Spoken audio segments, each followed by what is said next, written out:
여러분들 안녕하세요. 축구장의 라이브입니다.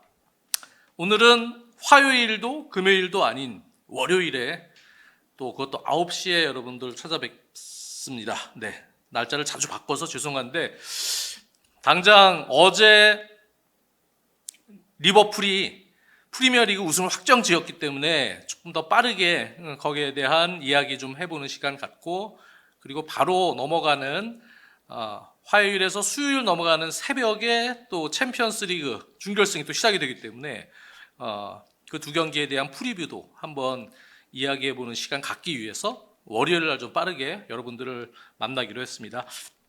손준영님이 1등 네 들어와 계셨고요. 레리꼬님, 또 조현빈님, 쿠나로님 네 미리 들어와 계십니다. 리버풀 우승 네 조현빈님 네 리버풀 우승 정말 축하드리고요. 미스터 캉 영주형 잘렸네? 이게 무슨 소리예요? 네.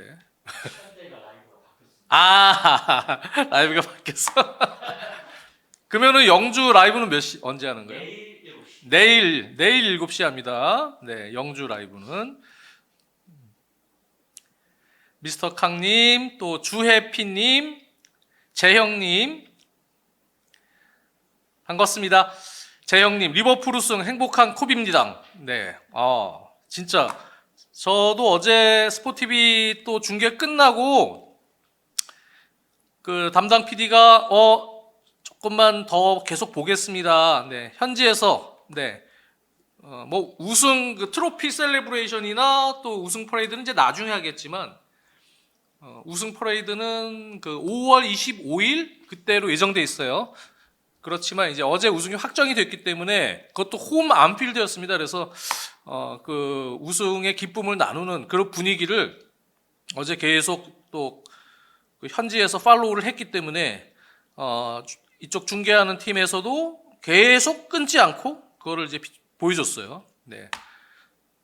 그리고 리버풀 팬들에게는 또 그 소중한 시간이 됐겠죠. 네. 그 뒤에 길게 그냥 거기 팬들이랑 같이 환호하고 소통하는 장면, 또 윌 네버 콜론 부르고, 또 클롭 감독의 또 노래까지도 부르고, 뭐 여러 가지 이제 좀 감동적이었던 그러한 순간들이 있었기 때문에 그 부분을 저희 중계진도 계속 존중하고 또 끊질 못하는 분위기였죠. 네. 그렇습니다. 그래서 정말 축하드리고요. 진짜 엄밀히 얘기하면 그 5시즌 만에 리버풀이 우승을 했지만 2019-20 시즌 같은 경우는 코로나 시국에 우승을 하는 바람에 팬들이랑 뭐 이렇게 같이 접촉해서 소통하고 또 기쁨을 나누고 할 수 있는 분위기가 아니었잖아요. 그렇기 때문에 정말 어제처럼 아직 뭐 트로피 셀레브레이션이나 뭐 또 이 카퍼레이드나 이런 건 안 했지만 그것까지 하면은 더 분위기는 올라오겠죠. 하지만 어제 우승을 확정 짓고 나서의 안필드 분위기, 정말 오랜만에 그 리버풀 팬들이 그런 또 선수들과 같이 기쁨을 누리는 어떤 순간이었을 거라고 생각을 합니다. 그렇죠. 프리미어리그 출범 이후에는 두 번째 우승인데 그 첫 우승이 코로나 시국이었기 때문에 거의 뭐 35년 만에 프리미어리그 이전에 우승했던 걸 치면은 한 거의 35년 만에 팬들이랑 같이 기쁨을 나눴다. 그렇게 봐도 무방하잖아요. 네. 그래서 어제 이 안필드에 모였던 많은 리버풀 팬들 중에 예전 뭐 마지막 우승을 했던 뭐 프리미어리그 직전 그때 뭐 예를 들어서 젊은 청년이었다. 네. 30살. 뭐 이런 분들도 지금 거의 한 65세 돼가 할아버지라고 하긴 좀 그렇지만 요즘 65세는 돼서 다시 그런 기쁨을 누렸다고 생각이 들어요. 네. 그 얼마나 감동적입니까? 그래서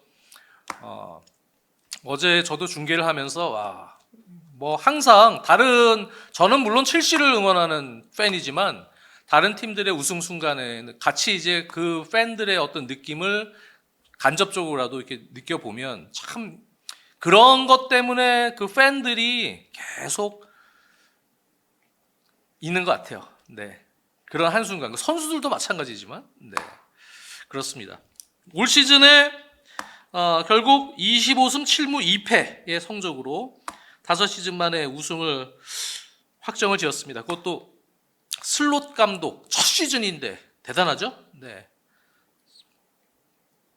우승을 지었고 클롭 감독에 이어서 맨체스터 시티는 4시즌 연속 우승했다가 결국 이번에 다시 리버풀에게 우승 자리를 내주는 그런 상황이었습니다. 안녕님, 리버풀 우승 짝짝짝. 네. 이렇게 우승했을 때는 또 축하를 서로 해주는 것이 좋겠죠. 네. 다른 팀 팬분들도 네. 그래야 또 본인들도 우승을 했을 때 다른 팀 팬들에게 축하를 받을 수 있는 문화가 되겠죠. 네. 조현빈님, 살라 사진 찍었을 때 좋았어요. 네. 팬분들과 함께 네. 셀카를 또 찍는 살라 선수 아주 기뻐했던 것 같고, 이게 뭐 어제 보니까 준비하는 과정에서 샴페인도 좀 늦게 들어왔고 뭔가 조금 늦게 들어오니까 사실 기다리다가 막 살라는 또 갑자기 이제 술래잡기도 하고 네, 그런 또 재밌는 광경들도 있었습니다.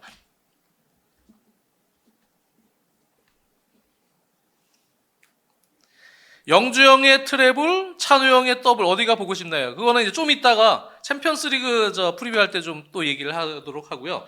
올 시즌 리버풀이 우승하는 과정들을 이렇게 보면 저는 이제 이게 한 시즌 건데 한 시즌을 아주 매 경기 이렇게 작은 글씨로 이렇게 다 저는 메모를 합니다. 네, 매 경기 전 경기를.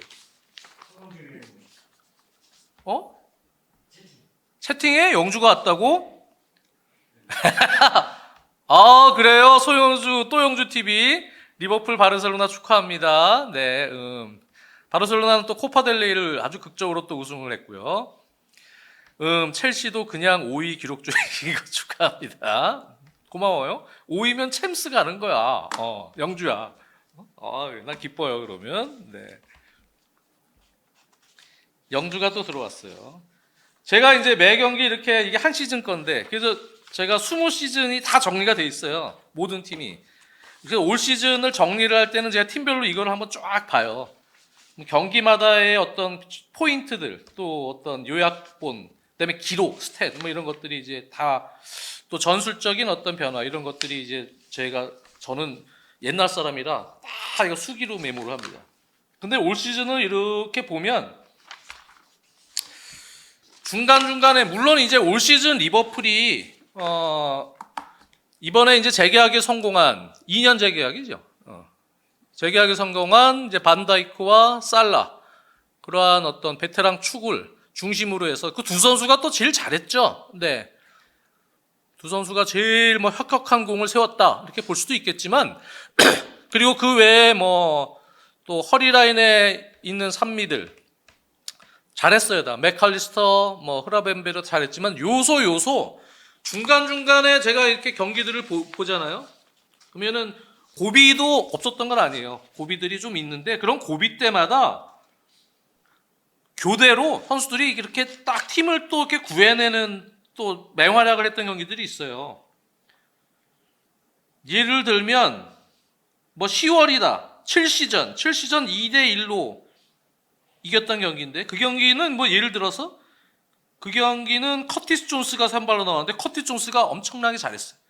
네, 그런 경기 예를 들면 그렇죠? 10월 아스날 원정 때도 2대2로 비겼던 10월 말 경기가 있었고 사우스햄튼 원정이 경기력이 좋지가 않았어요. 3대2 이건 11월 말 경기인데 사우스햄튼이면 요즘은 이거 쉽게 이겼지 않았을까 했는데 상당히 어려운 경기였는데 3대1로 역전승을 거뒀는데 그 경기는 또 공수에서 흐라벤베르가 또 엄청 잘했습니다. 네, 흐라벤베르 전체적으로 다 잘했지만 이렇게 고비 때마다 교대로 모든 선수들이 이렇게 딱 또 그때 역할 수행을 해야 되는 그런 팀이 정말 강한 팀이에요. 그 살라 뭐 이런 선수들은 계속 꾸준히 또 잘했고요. 예를 들면 또 12월 23일 토트넘 원정 그 경기는 또 소보슬라이 선수가 공격형 미드필더로 나서서 공수에서 또 맹활약을 했습니다. 네. 진짜 이렇게 다들 중간중간마다 이제 그 고비처마다 선수들, 잘해준 선수들이 있어요. 풀럼전 2대2로 비겼을 때, 네. 그 경기는 또 로버슨 선수가 17분 만에 퇴장당했던 경기예요. 네, 조현빈 님이 풀럼전이 고비였었죠. 얘기를 하시는데요. 12월 15일 경기 말씀하시는 거죠. 풀럼전, 홈 경기. 그 경기가 이제 일찍 로버슨이 퇴장당하면서 상당히 이제 힘들었던 경기.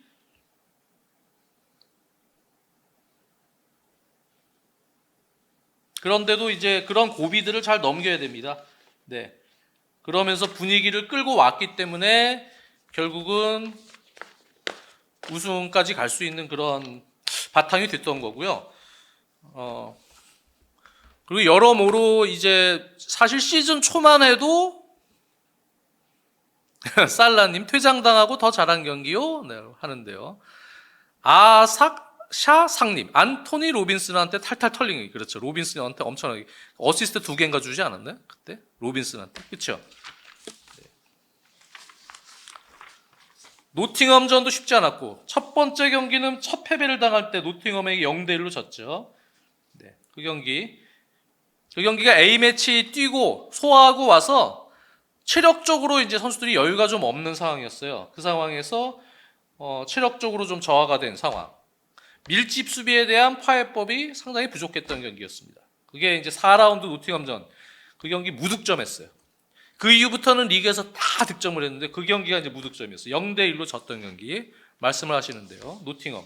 그리고 노팅엄하고의 또 재대결. 그 경기도 제 기억에 비겼죠. 네, 노팅엄 원정 1대1로 비겼었습니다. 노팅엄하고는 상당히 힘든 경기를 했네요. 올 시즌에.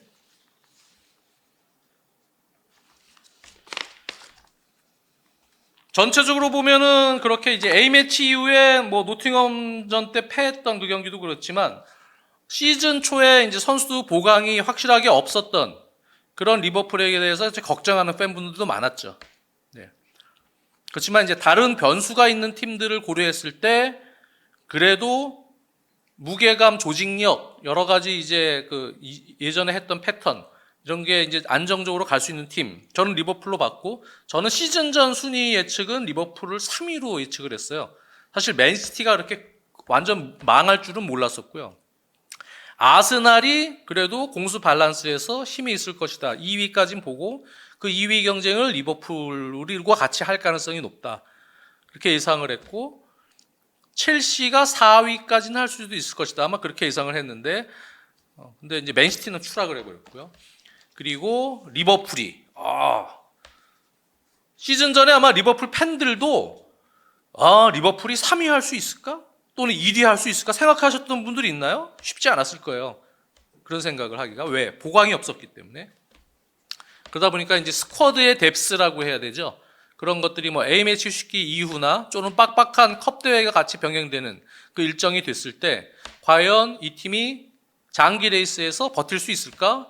이러한 아마 생각들을 했었을 텐데, 그런데 이제 큰 틀에서 보면 일단 주력으로 쓰는 활용된 선수들이 전체적으로 다 잘했습니다. 네, 물론 이제 뭐 올 시즌에 아까도 뭐 언급이 됐지만 로버슨이나 이런 선수들이 뭐 조금 PK도 내주고 뭐 조금 불안했던, 그리고 혹시 전성기 때 비해서 많이 저하되는 그런 뭐 상황도 있고, 또 공격진에 이제 누네즈나 이런 선수들이 확실히 마무리해줘야 될 때 좀 아쉬움을 드러내는 경우들도 물론 있었죠. 그럼에도 큰 틀에서 보면 전체 선수들이 골고루 다 잘해줬다. 반다이크는 뭐 말할 것도 없이 그대로 최고의 월드 클래스 폼을 그대로 유지를 시켜줬고요. 그러면서도 체력적인 안배도 게임에서 본인이 게임 중에도 조절을 해줄 줄 아는 그런 노하우가 이미 생긴 선수예요. 그래서 무작정 뛰는 게 아니고 라인 컨트롤 하면서 뛰어야 될 때, 스프린트를 해야 될 때 이런 것들을 아주 잘 판단하고요. 코나테 선수도 사실은 약간 걱정했던 것보다 훨씬 잘했습니다. 네, 코나테 선수도 정말 잘했죠. 대부분 다. 맥칼리스터 선수도 허리 라인에서 정말 비교적 꾸준하게, 맥칼리스터는 그래도 해줄 걸 다 해줬습니다. 네, 플레이메이킹 역할, 공격 가담했을 때 공격 지원, 또 이렇게 빠른 전환이 필요할 때 어떤 킥, 이런 것들. 물론 아놀드 선수도 그런 킥, 정확한 킥을 통해서도 해주지만 그런 역할들 잘해줬고, 흐라벤베르도 특히 이제 전반기 때 와, 흐라벤베르가 이제 커리어 전성기를 맞는구나 이런 생각이 들 정도로 흐라벤베르도 공수에서 완전체 같은 느낌 보여줬는데, 후반기는 약간 밋밋해요. 흐라벤베르 선수가 약간 밋밋했어요. 뭐 그런 부분이 있지만 분명히 성장 우상향할 수 있는 성장 가능성을 지금 계속 보여줬습니다. 소보슬라이는 상당히 잘했던 그 임팩트가 있었던 시기가 있었죠. 네, 아까도 뭐 어떤 경기 제가 토트넘 원정 뭐 이런 경기 얘기했지만 소보슬라이가 매우 잘했던 경기들이 있어요. 그래서 이 선수도 활동량과 공격 가세, 전개 시에 어떤 좀 빠른 전환의 어떤 배달부 또는 그 쇄도 역할에서의 연계, 지원 이런 부분에 있어서 소보슬라이도 충분히 가능성을 많이 봤는데, 물론 이제 최근에 소보슬라이가 약간 좀 아쉬운 부분도 있어요. 사실 막 빨빨대고 다닌 거에 비해서 뭐 이렇게 성과가 없고 좀 무언가 좀 더 밋밋한 느낌도 있긴 있습니다. 근데 그럼에도 큰 틀에서 보면 좀 그렇고, 커티스 존스도 역시 나왔을 때 분명히 좋았던 역할들이 있습니다. 거기에 뭐 매 경기 선수들이 잘할 수는 없어요. 어느 정도 이제 그런 정도의 어떤 3미들의 밸런스가 그래도 상당히 높은 수준으로 유지가 됐기 때문에 이 팀이 공수 밸런스가 계속 유지가 될 수 있었던 거고요. 거기에는 이 3미들의 힘이 상당히 컸죠. 그리고 살라 선수는 기본적으로 공격에 좀 치중하면서 본인이 또 체력 안배도 해가고 수비 부담을 좀 덜고 그런 부분들에 대해서 슬롯 감독이 그렇게 아주 살라 선수를 좀 잘 활용을 했습니다. 네. 공격적으로 활용을 잘했죠. 그래서 이제 빠르게 다이렉트로 이제 그 살라 선수에게 던져주는 어떤 운영 속에서 살라 선수가 거기서 결국 조금 경기 내용이 좋지 않은 상황에서도 그 1대1의 클래스에서 해결사 역할을 해준 경기가 워낙 많습니다. 살라 선수가 그 부분에 있어서 제가 보면 감독도 상당히 유연해요. 이 감독이, 슬롯 감독이 유연하다는 얘기는 합리적이라는 얘기도 되고, 선수들의 장점을 조금 더 극대화시키고 개방적으로 조금 더 활용하려는 이러한 어떤 마인드가 좀 있는 감독입니다. 열려있다는 얘기죠. 네. 슬롯 감독이. 클롭 감독도 상당히 좋은 감독이었죠. 그런데 클롭 감독은 무언가 전 선수가 하나로 체계적으로 자신의 어떤 축구를 활용하길 바라고, 스타 플레이어 뭐도 없어, 다 하나의 팀원이야, 팀 플레이를 위해서 그러한 어떤 축구를 하기를 바란다면, 슬롯 감독은 조금 그것보다 유연성은 조금 더 있는 것 같아요. 열려 있어서 선수들에 대해서 뭐 어떤 대화를 통해서 조금 더 장점을 살려주려고 하는, 또 선수들이 원하는 방향을 그래 그렇게 해, 그럼 맞춰줄게, 뭐 약간 그런 느낌이죠. 네, 그래서 이제 그런 부분이 유연하게 작동이 됐기 때문에 지금 이 스쿼드로도 이렇게 좋은 성과를 내지 않았나라는 생각도 있습니다. 그리고 이 감독이 뭐 1차 빌드업 체계나 여러 가지 부분이 딱 획일화된 자기 고집 체계 이런 게 있는 것도 아니고, 다양한 어떤 아이디어를 갖고 있는 감독이기 때문에 상황에 따라서 그 선수들의 어떤 현재 상황을 고려해서 뭐 상대 팀들을 아까 끌어들였다가 이렇게 유인시켰다가 하는 빌드업도 할 줄 알고, 비대칭 빌드업도 할 줄 알고, 일반적인 뭐 라블피아나처럼 약간의 그런 식으로 미드필더들이 도와주면서 수비 라인을 도와주는 조금 더 로우 그 위치에서, 낮은 위치에서 그런 뭐 빌드업도 할 줄 알고, 여러 가지를 유연하게 상당히 잘해요. 네. 끌어들였다가 또 쇼패스 게임만 하는 것도 아니고 롱볼을 섞으면서 아주 효율적으로 상대 라인을 또 보고, 뭐 좋은 위치에 있는 선수가 있다면 뭐 과감하게 또 그렇게 들어갈 줄도 알고, 그래서 무언가 획일화된 체계화된 어떤 이런 운영보다는 상당히 유연하게 선수들의 그때 상황에 맞게 어떤 그 상황에 대해서 합리적인 선택을 하게끔 만드는 감독 같다. 그렇습니다. 그래서 상당히 좋은 감독. 첫 시즌에 이렇게 우승을 시켰습니다.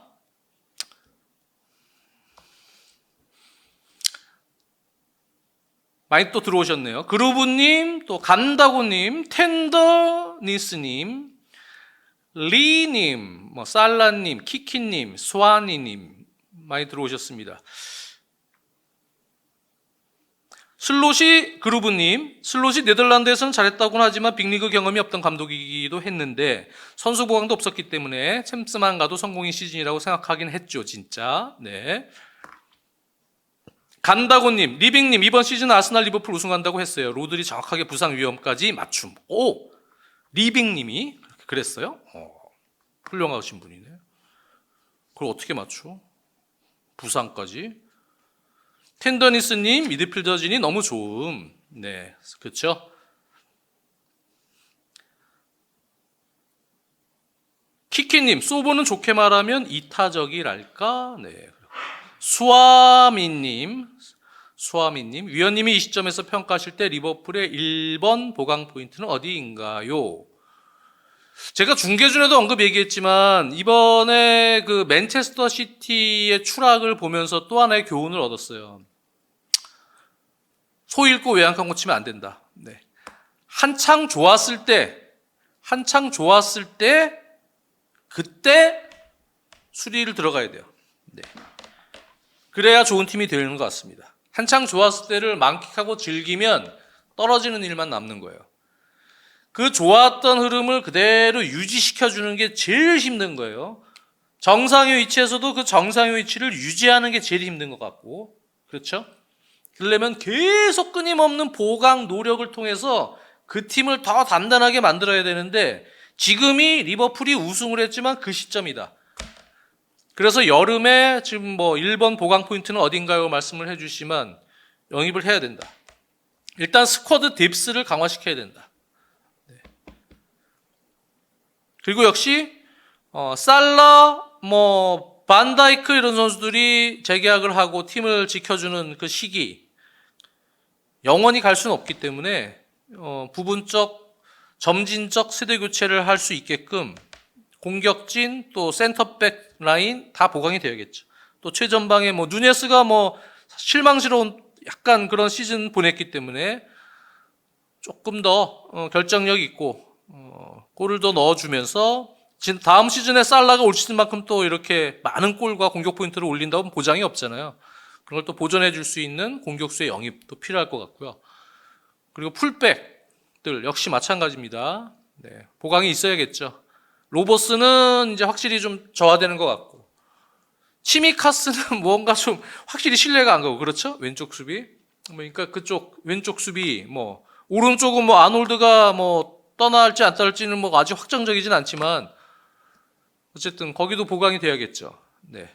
좌우 풀백, 센터백의 뎁스, 또 미드필더진, 커티스 존스, 여러 선수들, 후보로 엔도도 들어올 수 있고 그렇게 하지만 거기도 한 명 정도는 조금 보강이 돼야 될 것 같고 공격진의 보강. 그래서 아마 제 생각에 한 3-4포인트 정도, 3-4명 정도는 보강을 해서 전체적인 스쿼드 뎁스를 좀 강화시켜야 조금 더 위험 부담을 줄일 수 있지 않을까 그렇게 생각이 들고 다음 시즌에는 올 시즌에 실패한 또 이 빅클럽들이 더 나은 시즌을 위해서 또 같이 경쟁하면서 여름 이적 시장을 보낼 거기 때문에 리버풀 가만히 있을 수 없죠. 그리고 지난 시즌 돈을 안 썼잖아요. 이번에 써야죠. 그렇죠? FSG가 이번에 제대로 이번엔 돈을 써야 됩니다. 네. 1부 리그 20회 우승. 이제는 맨체스터 유나이티드가 항상 리버풀과 얘기를 할 때 그거 했잖아요. 그래서 너네 리그 우승 몇 번인데.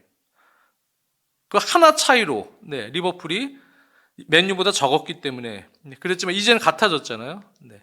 프리미어리그 최고 명문 클럽이 됐어요. 네, 리버풀은요. 거기에 걸맞게 보강이 이루어져야 된다. 그렇게 생각이 듭니다. 그렇죠? 텐던민스님, 살라도 당장 다음 시즌에 에이징 커브 올 수도 있고, 그렇죠. 손흥민 선수랑 동갑 92년생인데 그 나이 때는 언제 확 꺾일지 몰라요. 네. 그렇기 때문에 항상 그런 긴장감을 갖고 보강에 대한 예비, 준비를 하고 있어야 된다. 레릿꼬님, 한국인 최초 리버풀 선수 나올까요? 네, 잘 모르겠습니다. 네. 어쨌든 그래서 리버풀 우승을 하면서 정말 축하드리고, 살라 선수가 이제 기록 어시스트 2개 하면 이제 20-20이 되는데, 티에리 앙리에 이어서 어시스트 2개까지는 남은 시즌, 남은 경기 일정에서 가능할 것 같긴 한데, 30-20은 좀 가능, 30-20이 같이 되는 거 가능할 수도 있겠죠, 물론. 지금 28골이니까. 그것까지도 한번 기대를 해보겠습니다. 네. 살라, 여러 기록들을 다 세우고 있고요.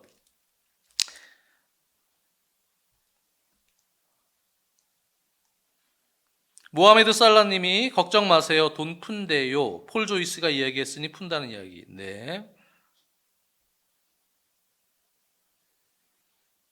오리너구리님, 엔도가 슬롯 체제 하에서 계속 중용받을 수 있을까요? 엔도 선수가 약간 지금 중용받는 건 아니잖아요. 하지만 나올 때 그렇게 못하진 않거든요. 다 기본적인 본인이 해줄 거는 해줘요. 그렇잖아요. 이번에는 또 오른쪽 수비 역할도 시켰는데, 교체 투입시켜서. 근데 뭐 기존에 또 주축 자원들이 있고, 슬롯 감독은 전체적인 주전 라인업 윤곽에 대해서는 큰 틀에서 이렇게 변화를 확확 주는 감독은 아니잖아요. 그렇기 때문에 아마 주전으로 도약을 하기는 쉽지 않다. 하지만 벤치 자원이라도 본인이 나갔을 때 역할은 엔도는 준수하게 지금 하고 있다. 네, 그 생각이 듭니다. 한국의 포거스님은 맨유 팬인데 리버풀 우승 또 축하를 해줬습니다. 감사합니다. 정말 리버풀 우승 정말 축하하는데, 맨유 팬으로서 축하하는 거 별개로 이렇게 빨리 우승하는 걸 두 눈 뜨고 보다니 속이 쓰립니다. 네, 돌고 도는 거죠, 뭐. 네, 이렇게 팀 간의 어떤 전성기들, 이런 시점들이 돌고 도는 거니까. 맨유가 지금 침체기가 좀 오래 가고 있는데, 맨체스터 유나이티드는 충분히 다시 또 올라갈 수 있는 저력, 힘이 분명히 있는 클럽이고요. 네, 그만큼 많은 팬들이 지금 응원을 하고 있는 클럽입니다.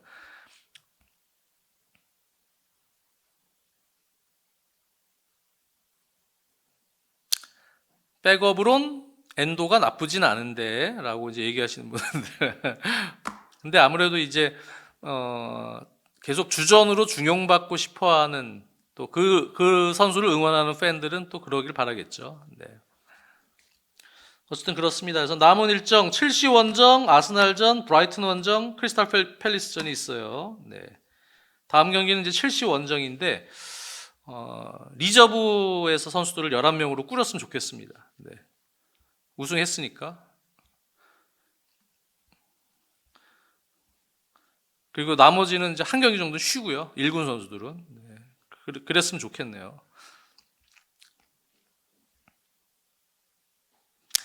한국의 포거스님, 슬롯의 진짜 평가는 아마 다음 시즌이 될 듯요. 네. 어쨌든 이제는 이제 리그 우승했고, 또 챔피언스리그에서 올 시즌은 낙마를 했지만, 또 우에파 챔피언스리그에서의 경쟁력, 그 부분도 같이 좀 봐야 될 것 같습니다. 챔피언스리그 이제 보겠습니다. 그러면 네. 챔피언스리그 아스날과 파리가 이제 준결승에서 만났습니다. 네, 레알 마드리드를 꺾고 올라온 이제 아스날입니다. 공수 밸런스 매우 좋았고, 데클란 라이스의 아주 원더 프리킥골, 네, 이 화제가 됐던 이 레알 마드리드전이었고요. 그리고 이제 파리 상제르맹, 아스톤 빌라에게 2차전은 뭐 거의 잡힐 뻔했어요. 네. 아스톤 빌라 원정 가서 매우 힘든 경기하고 겨우 또 올라왔습니다. 하지만 두 팀 다 챔피언스리그 우승 없는 팀입니다. 그래서 두 팀 중에 한 팀, 어찌됐든 챔피언스리그 트로피가 없는 팀 한 팀은 결승에 올라가게 되어 있고요. 전체적으로 이 경기에 대한 예측은 쉽지 않습니다. 네.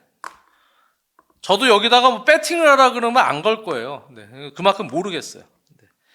하지만 그래도 어떻게든 조금 더 우열을 가려보라고 하면 저는 약간 그래도 아스날의 우위를 좀 저는 보고 있습니다. 네. 전체적으로는 이 팀이 경기를 1차전이 이제 홈 경기인데 아마 파리에게 조금 더 주도하는 흐름이 될 것 같아요. 높은 수비 라인에서. 파리는, 그 뒷공간, 배우 공간에 대한 빠른 역습, 덴벨레가 됐든, 두에가 됐든, 흐비차가 됐든, 바르콜라가 됐든, 어찌됐든 간에 그 배우 공간에 대한 공략을 하기 위한 그런 운영 하에서 경기를 이제 펼칠 가능성이 높고요. 아스날의 어떤 약점을 공략하기 위한 어떤 그러한 원정 경기를 1차전에 가질 가능성이 높습니다. 그럼에도 저는 전적으로 게임을 지배하고 높은 위치에서 가더라도 아스날이 전적으로 수비를 컨트롤하는 능력이 상당히 좋은 시즌이다. 그렇게 생각이 들고요. 가브리엘 마갈량스가 지금 부상으로 빠져 있는 상황이지만 키비오르 선수가 지금 상당히 자신감이 붙어 있습니다.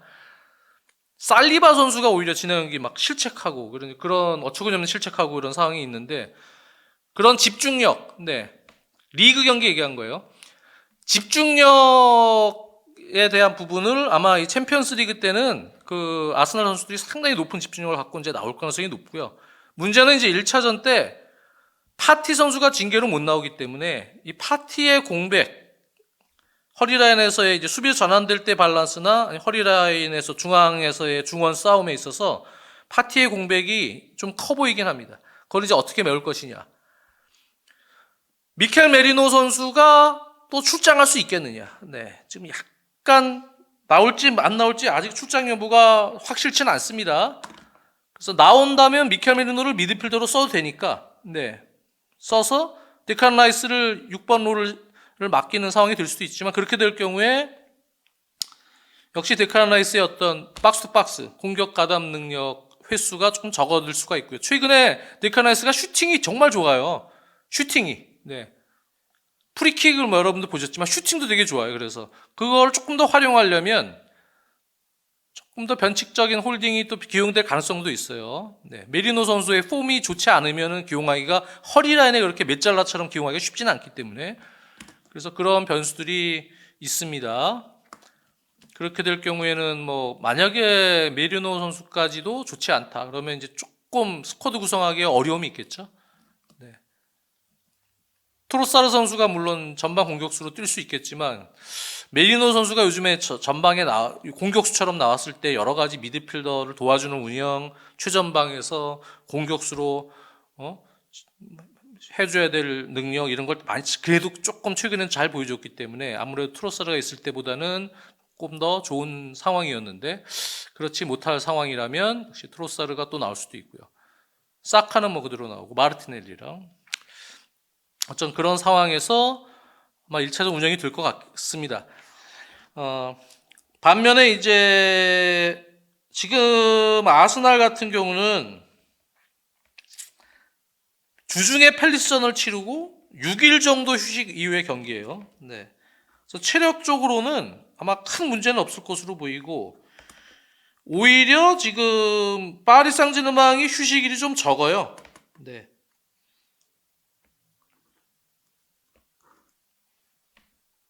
근데 주말에 무패 우승하려고 리그 경기에 지금 주전들을 다 내보냈는데 1대3으로 졌습니다. 파리 생제르맹이. 안 그래도 저 쉬는 휴식일도 조금 더 적은데 크로스에서 2실점했고요. 셋피스에서 올 시즌에 파리가 실점이 좀 꽤 있습니다. 근데 이 부분도 사실은 파리에게는 상당히 골치 아픈 일이에요. 아스날이 코너킥, 셋피스의 공격 패턴이 매우 다양하고 위력적이죠. 네. 니클라스 조보 셋피스 코치의 어떤 그런 전략들이 파리의 약점을 공략하면서 거기서 또 상당히 좋은 어떤 아스날의 공격이 나올 수도 있습니다.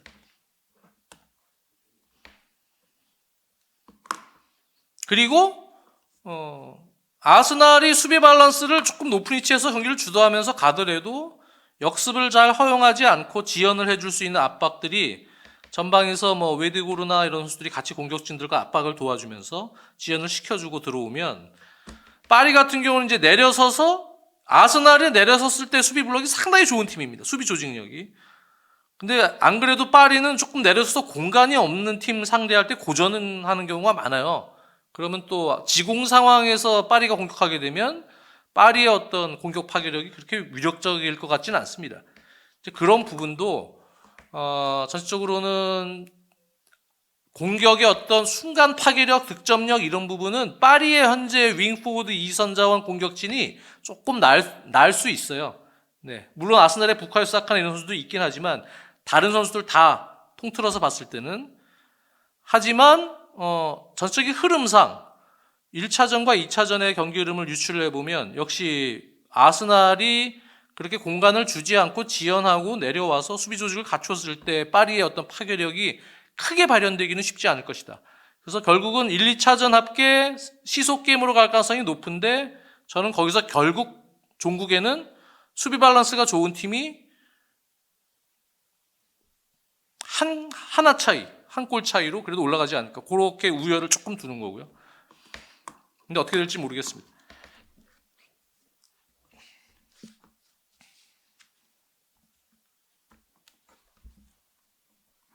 여러분들은 어떻게 생각하십니까? 아스날과 파리 생제르맹. 네.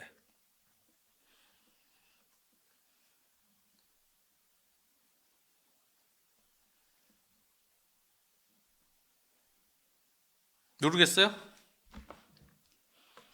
한국의 포거스님 1대1이나 한 골차 지고 있을 때 메리노 교체 투입하면 현 메리노 폼을 볼 때 동점골 넣을 수도 있다고 봅니다. 오히려 한 골차 시속 게임일 때 메리노가 폼이 완전치 않아서 교체 투입이 돼서 머리로 동점골 넣을 수 있다. 그만큼 파리가 셋피스 수비할 때 약점들이 좀 노출이 되죠. 네. 건방님은 파리가 이길 것 같아요. 송고장난 벽시님, 파리가 전체적으로 피지컬적인 약점이 있어서라고. 이노링 미나스님, 수비력이 강한 아스날이 이길 것 같아요. 네. 김진영님, 아스날 우승하는 것도 한번 보고 싶네요. 라고. 어찌됐든 전체적인 사이클상, 이거는 뭐 어떤 합리적인 어떤 생각은 아니고, 느낌이 어쨌든 올 시즌은 첫 챔피언스 리그 트로피를 들어올리는 팀이 나오지 않을까. 네, 그런 느낌이 있습니다. 그래서 그게 아스날이 될지 파리가 될지 어쨌든 두 팀 중에 그런 느낌. 저는 그냥 개인적인 느낌인데요. 황호성님, 아스날이 이길 것 같아서 역으로 파리의 승리에 걸어보고 싶네요. 지금 배당이 아스날이 정배예요? 1차전 아스날 홈에선 아마 그럴 가능성이 있겠죠. 약간 비슷하겠지만. 승곤팍님, 엔리케 감독이 새롭게 만든 파리의 승리 예상해 보겠습니다. 정배군요. 네.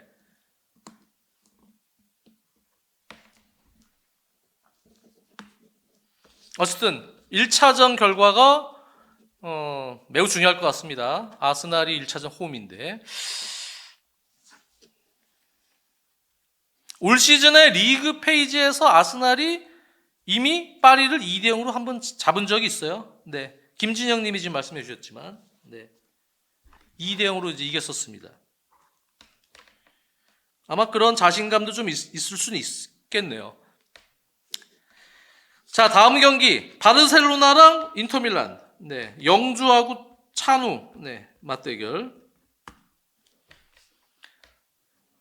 야, 바르셀로나는 코파델리. 이게 사실 준결승 1차전을 앞두고 팀 분위기에서 상당히 중요했던 코파델리 결승이었잖아요. 네.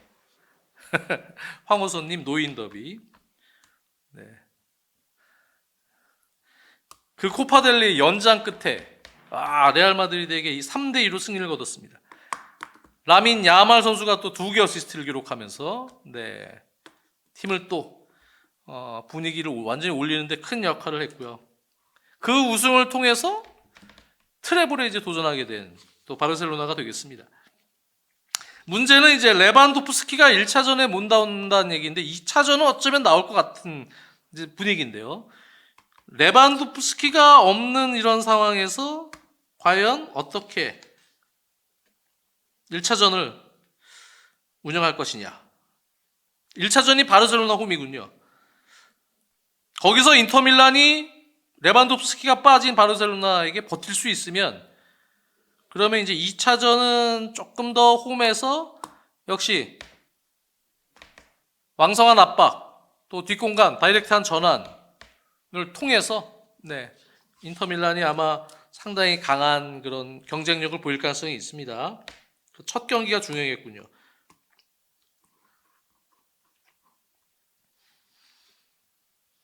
첫 경기 바르셀로나 홈에서는 바르셀로나 특유의 상당히 높은 하이라인에서요 경기를 주도하고, 거기서 이제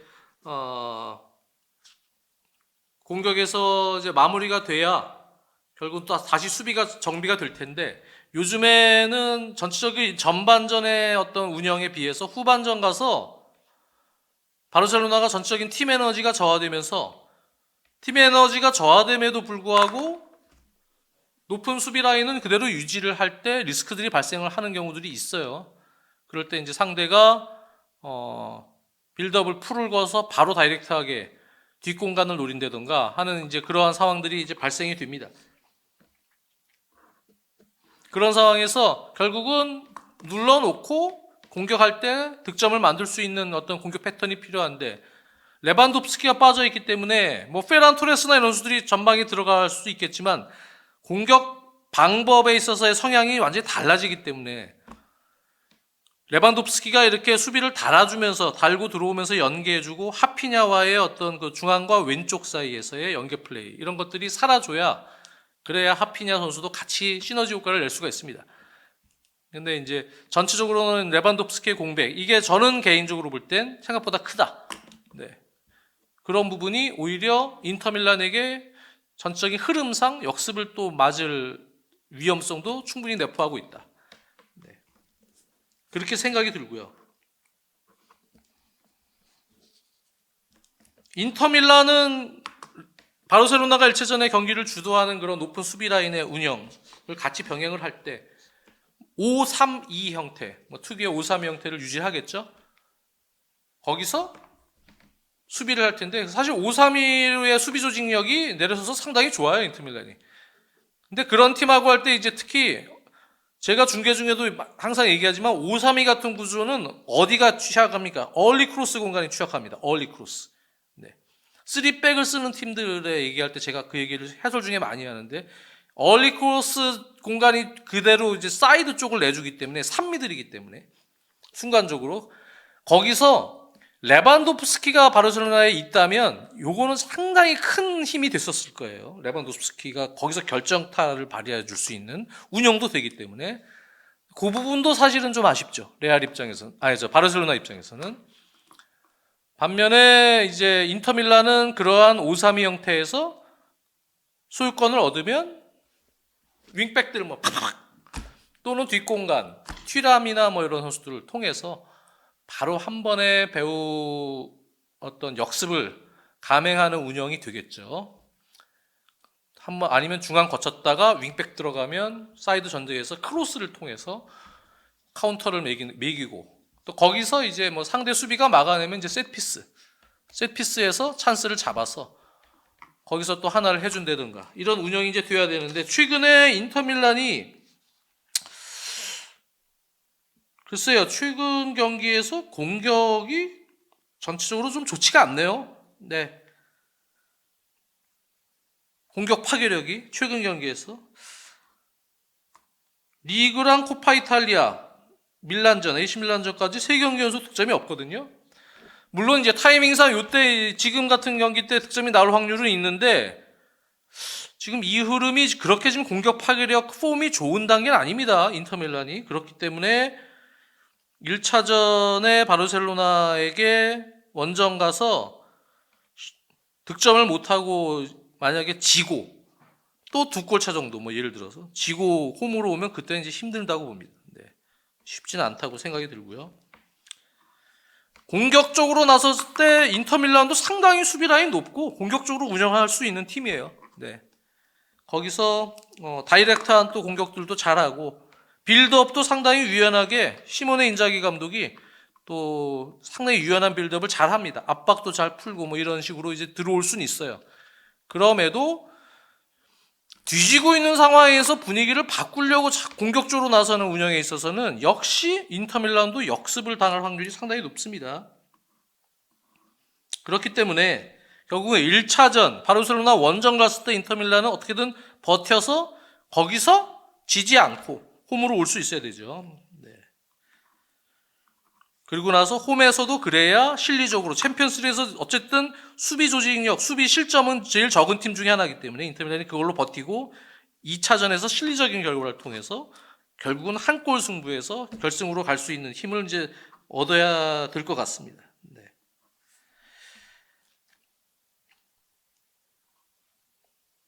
글쎄요, 이 경기도 그래서 매우 어렵다. 예상하기가. 굳이 예상하자고 하면 바르셀로나. 네. 바르셀로나가 레반도프스키 1차전 그것이 좀 걱정이긴 해요. 네. 근데 그래도 올라갈 것 같다. 네. 생각이 듭니다. 여러분들은 어떻게 생각하십니까? 신영님, 1차전 어디가 홈인가요? 1차전 바르셀로나 홈입니다. 네. 준선님, 1차 바르샤 홈. 황우성님, 3연패 동안 무득점한 건 튀람의 부재가 컸는데 1차전에 이제 튀람이 돌아온다는 얘기가 있어서 양상이 달라질 수는 있을 것 같아요. 네. 튀람이 중요하죠. 뒷공간의 어떤 그런 파괴력, 순발력에 있어서. 조선반도 꾸레님, 발데가 복귀해주면 하피냐가 레방, 발데가 왼쪽 수비 복귀가 가능합니까? 제가 아직 팔로우가 안 돼 있어서 그거는 네 그렇군요. 준선님, 타레미 같은 선수가 조커로 나오면 네, 그냥 라우타로랑 튀람을 쓰겠죠. 네, 타레미를 쓰진 않을 것 같고요. 혹시 모르죠, 근데 그쵸? 네. 허준영님, 두 팀의 최근 분위기나 기세가 차이가 난다고 봅니다. 네. 이 부분은 뭐 코파델리 우승을 한 바르셀로나와 최근 리그와 코파 이탈리아에서 좋지 않았던 결과가 있었던 인터밀란과의 차이, 이거를 말씀해 주시는 것 같은데, 또 챔피언스 리그에 또 들어가면 또 이게 바뀌는 경우들도 있더라고요. 그래서 그걸 이제 그 최근 흐름만 보고 이렇게 장담하기에는 확실히 이제 쉽진 않다. 네. 그런 생각이 듭니다. 그리고 인터밀란이 그동안 부상 혹은 징계로 쉬었던 미키타리안, 질린스키, 둠프리스, 바스토니가 체력을 좀 더 보충해서 오는 것도 혹시 모를 변수가 되려나요? 라고. 뭐 둠프리스 들어와서 윙백에서 가세가 되면 조금 더 좋겠죠. 그리고 바스토니나 이런 선수들은 시모네 인자이 감독이 이제 공격적으로 나서야 될 때는 좌우 스토퍼들도 이제 공격 가담을 시키는 운영을 하기 때문에 그 상황에서 조금 더 다이나믹한 공격 숫자와 공격 전개를 이제 보일 수 있다, 이렇게 생각이 들고요. 땡땡님, 박찬호 해설님, 영레발 너무 심해서 열받아서 인테르가 이겼어. 무슨 말이에요? 네. 박찬호 해설님이 영레발, 박찬호 너무 이제 자기 팀 무조건 진다 그러니까, 네, 그 열받아서 인테르가 그냥 이겼으면 좋겠다고요. 그걸 노리는 거예요, 찬호가. 네, 여러분들. 그걸 노리는 겁니다.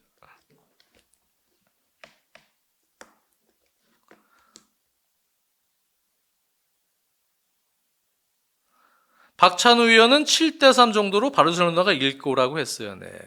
그렇게 걸어놓는 겁니다. 영레발을. 네. 저도 보통 그렇게 얘기하거든요. 첼시가 어디랑 경기하면. 네. 안 돼! 첼시! 이런 거. 네? 그렇게 영레발 걸어놔야 돼요. 그래야 이길 확률이 좀 생깁니다.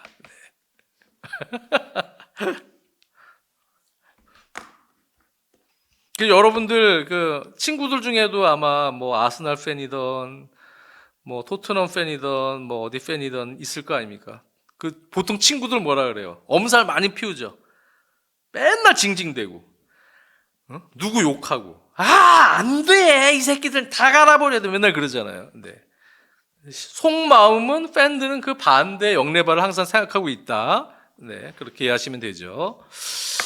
그렇습니다. 49분인데, 여러분들 오늘은요, 요거 끝나자마자 바로, 제가 녹화가 또 바로 있어요. 10시부터 녹화가 있어서 오늘은 1시간보다 한 10분 정도 빨리 50분에 좀 끝내겠습니다.